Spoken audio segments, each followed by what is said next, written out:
This week, recess is over. Congress comes back to Capitol Hill and will be met with a renewed and inclusive push for information in the Epstein files case. On Wednesday, Ro Khanna and Thomas Massie will hold a press conference with survivors of sex offender Jeffrey Epstein and his accomplice Ghislaine Maxwell. Congressman Khanna today also said he and Massie are introducing a discharge petition forcing Attorney General Pam Bondi to release a broad range of Justice Department files on Epstein. The petition will be live on Tuesday. Congressman Khanna teasing the big week earlier on Meet the Press. Listen.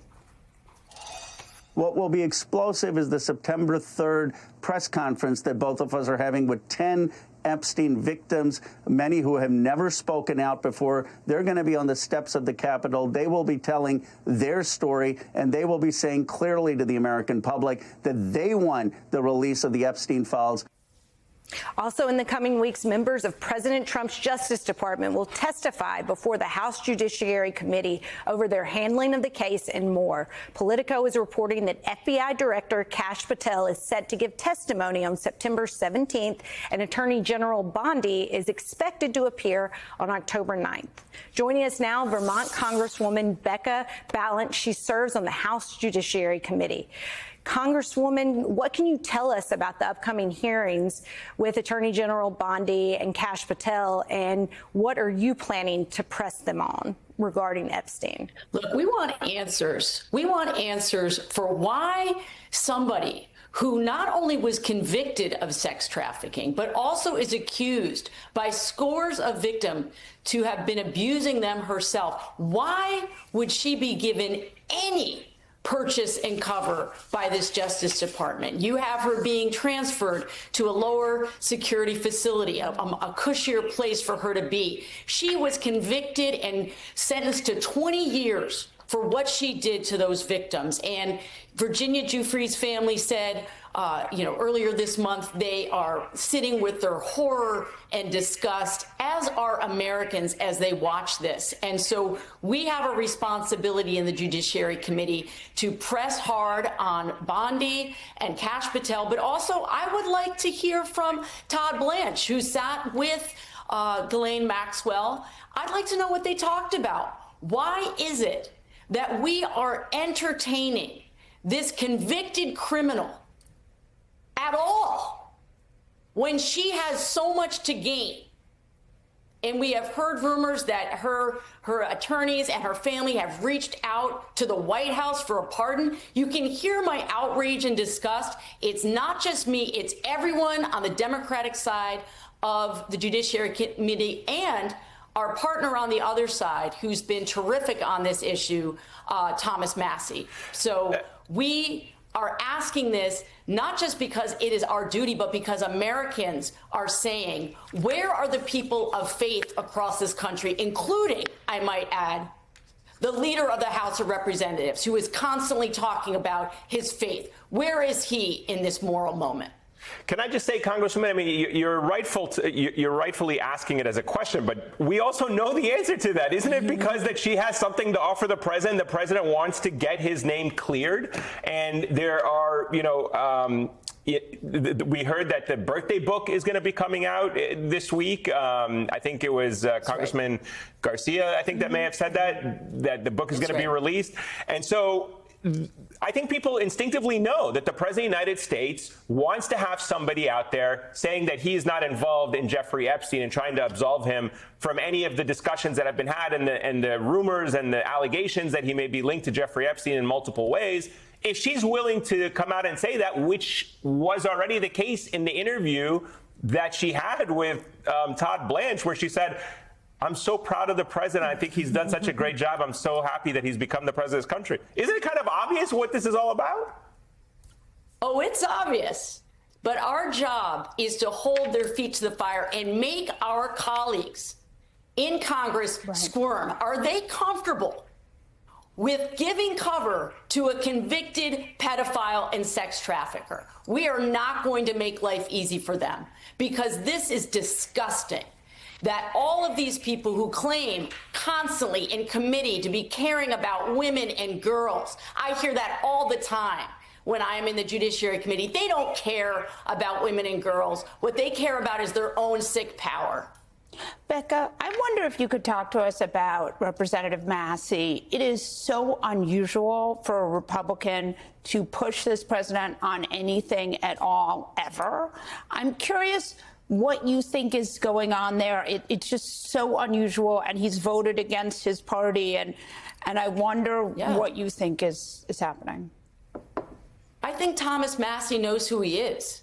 And he knows what he's made of. And he actually has some red lines, unlike some of the people that he serves with in Congress and in that committee. So there are many things that Representative Massey and I disagree on. But there are times when it's so clear that he will not allow himself to be bullied. He will not debase himself for his party. And I think many people actually on my side of the aisle have a lot of respect for the way that Thomas Massey stands up for this issue, but also of the issue of all of these people lecturing us on deficit spending, and then they're okay with it when we add, another $1.3 trillion to the deficit. He is not a fool, and he knows who he is. And I think more people within the Republican Party need to take a real hard look at themselves and say, what do I even stand for anymore? Congresswoman, I'm fine with going on with the Thomas Massey love fest on this one. But I do want to ask about the bigger Republican cooperation, because House Republicans are under pressure from their own constituents on this, who want to get to the bottom of what happened, who want to know how elites managed to evade accountability, who want to know why this sex scandal went on, trafficking of young women, underage women, for so many years, the financial network and web. So how are we really going to get to the bottom of this, if not for subpoenaing other former Justice Department officials? What, for example, would you like to ask Alex Acosta, Trump's former Secretary of Labor, who was the U.S. attorney in Florida who signed off on the sweetheart deal for Jeffrey Epstein? Yeah, I mean, you're absolutely right. The rot goes many, many years back. Certainly, we want to know what led up to that sweetheart deal and what Trump knew about that deal when he very easily let him into his administration. And so, look, the thing about Trump, right? He never takes any responsibility for anything. I saw a quote from him a few weeks ago when he literally said, "I don't know anything about the Jeffrey Epstein case." Okay? So we also are demanding more from the press on Capitol Hill right now. That's not okay for him to be able to say, "I don't know anything," and then there's never a follow-up question. There's never pushing. Seriously, Mr. President, seriously, you don't know anything about the case? Let's stay on it like a dog on a bone a little bit more here and not give him a pass. And that's true for all of the people who had this, back in Florida and Palm Springs, who had the case before them, who never said to themselves, we should actually put the victims at the middle of this case and not Mr. Epstein. Speaking of victims, I wanted to, Congresswoman, play you one of the survivors, Jess Michael. She was on this network with our colleagues on the weekend and spoke about this issue. Take a listen to what she said. I want to get your thoughts to it on the other side. We need systemic change, looking at all the failures that have happened over decades. And we need to have policy change that's going to make sure that none of this happens again. Nothing has changed, as I understand it, since Ghislaine Maxwell was sentenced and put in prison. Nothing has changed in any of those policies. I want to talk to you about that and nothing being changed. And you're right to center this around the survivors. And you talked about how Republicans on the other side don't care about women and girls as they claim to so often do. But what does change look like for people like Jess Michaels and others to be able to have that accountability and the justice that they deserve? It means actually giving them an opportunity, if they wish, to come before the Judiciary Committee and tell us directly, what do they feel should be the changes that are made so this never happens again. But look, let's name the elephant in the room here. Who chairs the Judiciary Committee right now? Someone who is also implicated in a sex abuse scandal earlier in his career.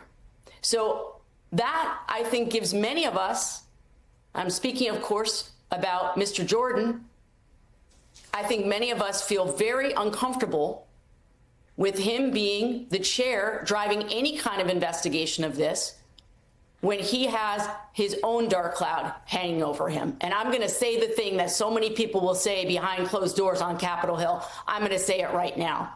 It's very, very uncomfortable that that is the person who would be asking the questions on this case. Congressman Becca Balint, thank you so much for joining us. I know this is something we're going to be continuing to cover in the weeks and months ahead, so we look forward to having many more conversations with you about this very important topic. Thank you. And I thank you for covering it. This is really important for those victims because they have been through so much horror and trauma, and we need to not let it go. Absolutely. We'll certainly do our best. Thank you, Congresswoman.